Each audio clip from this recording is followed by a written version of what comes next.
RDPR ಅವ್ರಿಗೂ ತೊಂದರೆ ಆಗ್ತಾ ಇದೆ, ನಮ್ಮ ಅರ್ಬನ್ ಡೆವಲಪ್ಮೆಂಟ್ಗೂ ತೊಂದರೆ ಆಗ್ತದೆ, ಬೆಂಗಳೂರಿಗೂ ತೊಂದರೆ ಆಗ್ತದೆ, ಪಬ್ಲಿಕ್ ತೊಂದರೆ ಆಗ್ತದೆ. ಇಲ್ಲಿವರೆಗೂ 2.5 ಲಕ್ಷ ಜನ ವಿದ್ಯುತ್ ಶಕ್ತಿ ಕರೆಂಟ್ ಇದಕ್ಕೋಸ್ಕರ ಅವರು ಪೆಂಡಿಂಗ್ ಆಗಿದ್ದಾರೆ.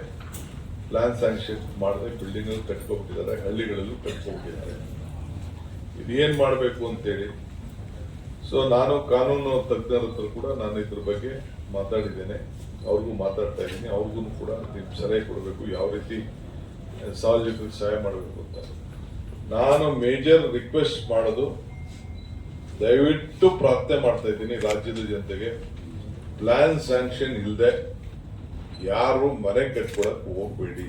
ಪಂಚಾಯತಿ ಇರ್ಬೋದು, ಮುನ್ಸಿಪಾಲಿಟಿ ಇರ್ಬೋದು, ಕಾರ್ಪೊರೇಷನ್ ಇರ್ಬೋದು, ಎಲ್ಲೇ ಆಗಲಿ ಇದು ಬಹಳ ಕಷ್ಟ ಆಗ್ತದೆ.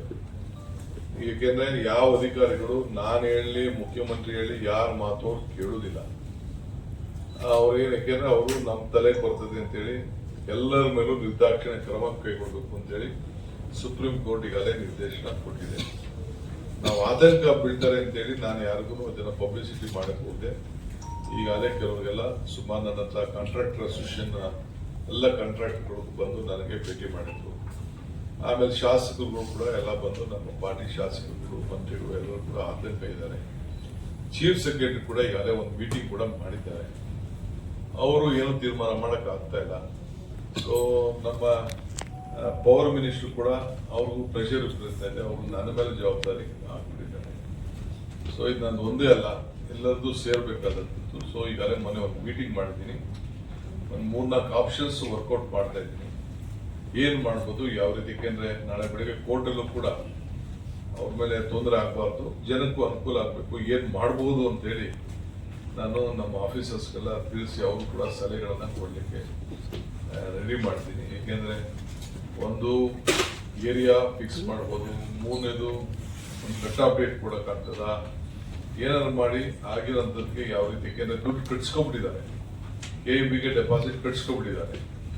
ಸೊ ಇದೆಲ್ಲ ಕೂಡ ದೊಡ್ಡ ವಿಚಾರ ಇದೆ. ಸೊ ಸಾರ್ವಜನಿಕರು ನಾನು ಹೇಳ್ತಾ ಇದ್ದೀನಿ, ದಯವಿಟ್ಟು ಸುಪ್ರೀಂ ಕೋರ್ಟ್ ಇರೋ ಡೈರೆಕ್ಷನ್ ಇರೋದ್ರಿಂದ ಯಾರು ಕೂಡ ಇಂಥ ಇದಕ್ಕೆ ಸಾಹಸಕ್ಕೆ ಮುಂದಕ್ಕೆ ಕೈ ಹಾಕಕ್ಕೆ ಹೋಗಬೇಡಿ. ಒಂದು 3-4 ದಿನದಲ್ಲಿ ನಮ್ಮ ಲೀಗಲ್ ಡಿಪಾರ್ಟ್ಮೆಂಟ್ ಅವರು ಮತ್ತು ಬೇರೆ ನಮ್ಮ ಆಫೀಸರ್ಸ್ ಹೆಂಗೆ ಇದನ್ನ ಸಮಸ್ಯೆನ ಬಗೆಹರಿಸಬಹುದು ಅಂತ ನಾವು ಪ್ರಯತ್ನ ಮಾಡ್ತೀವಿ. ಇದಲ್ಲದೆ ಸುಪ್ರೀಂ ಕೋರ್ಟ್ ಅಲ್ಲಿ ಲಾಯರ್ಸ್ ಇರ್ಬೋದು, ಜುಡಿಷಿಯರಿ ಬೇರೆ ಬೇರೆ ರಾಜ್ಯಗಳಲ್ಲಿ ಯಾವ ರೀತಿ ಇದನ್ನ ಬಗೆಹರಿಸಲಿಕ್ಕೆ ಪ್ರಯತ್ನ ಮಾಡ್ತಾ ಇದ್ದಾರೆ ಅನ್ನೋದು ಕೂಡ ಅವ್ರ ಹತ್ರ ಮಾಹಿತಿಯನ್ನು ಕೂಡ ನಾವು ತೆಗೆದುಕೊಳ್ತೇವೆ. ಇದು ಬರೀ ನಮ್ಮ ರಾಜ್ಯಕ್ಕೆ ಸಂಬಂಧಪಟ್ಟಂತ ವಿಚಾರ ಅಲ್ಲ, ಇಡೀ ದೇಶಕ್ಕೆ ಇದಾಗಿದೆ. ಸೊ ಅದರಿಂದ ಸಾರ್ವಜನಿಕರು ದಯವಿಟ್ಟು ಜಾಗೃತಿಯಿಂದ ದಯವಿಟ್ಟು ಯಾರು ಕಟ್ಟಬೇಡಿ. ಇದನ್ನ ಸಕ್ರಮ ಮಾಡೋದು ಬಹಳ ಕಷ್ಟ ಆಗ್ತದೆ. ನಿಮ್ಗೆ ನೀರು ಕೊಡಕ್ಕಾಗಲ್ಲ, ಕರೆಂಟ್ ಕೊಡಕ್ಕಾಗಲ್ಲ ಅಂತ ಪರಿಸ್ಥಿತಿ ಬಂದಿದೆ. ದಯವಿಟ್ಟು ತಾವು ಸಹಕಾರ ಕೊಡಬೇಕು ಅಂತೇಳಿ ಈ ಮೂಲಕ ನಾನು ಸಾರ್ವಜನಿಕರಿಗೆ ನಾನು ಮನವಿಯನ್ನ ಮಾಡ್ತೀನಿ. ಆಯ್ತು, ಕುಮಾರಣ್ಣನೇ ನಮ್ಗೆ ಇದನ್ನ ಡಿಸ್ನಿಲ್ಯಾಂಡ್ ಮಾಡಬೇಕು ಅಂತೇಳಿ ಅವರು ಹೇಳಿದ್ರು. ಡಿಸ್ನಿಲ್ಯಾಂಡ್ ಕುಮಾರಣ್ಣನೇ ಹೇಳಿದ್ರು. ಸರ್, ಜಿಲ್ಲಾ ಸಂಸದರ ಸಪೋರ್ಟ್ ಇದೆ, ಒಪ್ಪಿಗೆ ಸರ್ ಈ ಪ್ರಪೋಸಲ್ ಯಾರ್ದು ಸಂಸದರ ಒಪ್ಪಿಗೆ ಇದೆ ಸರ್? ಯಾವ್ದು ಹೇಳಿ? ಒಪ್ಪಿಗೆ ಇದೆಯಾ? ಒಂದ್ ಪಾರ್ಟಿ ಒಂದ್ ಕಡೆ ಇರ್ತದೆ, ನೀನ್ ಚೆನ್ನಾಗಿ ಬೆಳಿತೀಯ ಅಂತ ಅಂದ್ಬಿಟ್ಟು ನಿನ್ ಮೇಲೆ ಬಗ್ಗೆ ಒಂದು ಅಪಸ್ವರ ಇದ್ದಿರ್ತದೆ, ಅದಕ್ಕೆಲ್ಲ ತಲೆ ಕೆಡಿಸ್ಕೊಳ್ಬೇಕಾಗ್ತದೆ. ನಾವು ಒಂದು 10,000 ಜನ ಸೀಟಿಂಗ್ ಅರೇಂಜ್ಮೆಂಟ್ ಮಾಡಿದ್ವಿ. ಡೈಲಿ ವಾರಕ್ಕೆ 3 ದಿನ ಮಾಡಬೇಕು ಅಂತ ಸದ್ಯಕ್ಕೆ ಯೋಚನೆ ಮಾಡಿದ್ವಿ.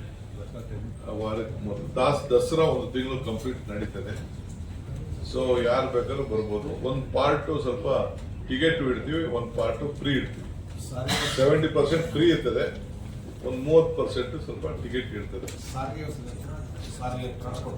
ಟ್ರಾನ್ಸ್ಪೋರ್ಟ್ಗೆಲ್ಲ ವ್ಯವಸ್ಥೆ, ಜಾಗ ಎಲ್ಲ ಕರೆಕ್ಟ್ ಎಲ್ಲ ಮಾಡಿದ್ವಿ. ಒಂದು 70-80 ಎಕರೆನ ಪಾರ್ಕಿಂಗ್ ಇಡಕ್ಕೆ, ಅಲ್ಲಿ ನಾವು ಬಸ್ಗಳಲ್ಲಿ ಹೊಡಿಲಿಕ್ಕೆ 1 ಕಿಲೋಮೀಟರ್ ದೂರದಲ್ಲಿ ಅದಕ್ಕೆಲ್ಲ ವ್ಯವಸ್ಥೆಯನ್ನು ನಾವು ಮಾಡಿದ್ವಿ. ಅದಕ್ಕೆಲ್ಲ ಮಾಡ್ಕೊಂಡಿದ್ದಾರೆ ಅವರೆಲ್ಲ, ನಮ್ಮ ಜಿಲ್ಲಾಧಿಕಾರಿಗಳು, ಪೊಲೀಸರು ಅವರೆಲ್ಲ ಸೇರಿ ಮಾಡ್ತಾರೆ. ಆಮೇಲೆ ರೋಡ್ಗಳನ್ನೆಲ್ಲ ಸ್ವಲ್ಪ ಅಪ್ಗ್ರೇಡ್ ಮಾಡ್ತೀವಿ, ಕನೆಕ್ಟಿವಿಟಿ ರೋಡ್ಗಳೆಲ್ಲ ಅಪ್ಗ್ರೇಡ್ ಮಾಡ್ತೀವಿ. ಇದು ಅನುಕೂಲ ಆಗಲಿ, ವ್ಯಾಪಾರ ವಹಿವಾಟು, ಹೋಟ್ಲುಗಳು, ಪ್ರವಾಸಿ ಸ್ಥಾನ ಅಂತ ಅಂದ್ರೆ ಸ್ವಲ್ಪ ಅದಕ್ಕೆ ಒಂದು ಅವಕಾಶ ಮಾಡ್ತೀವಿ. ನಂಬರ್ 1.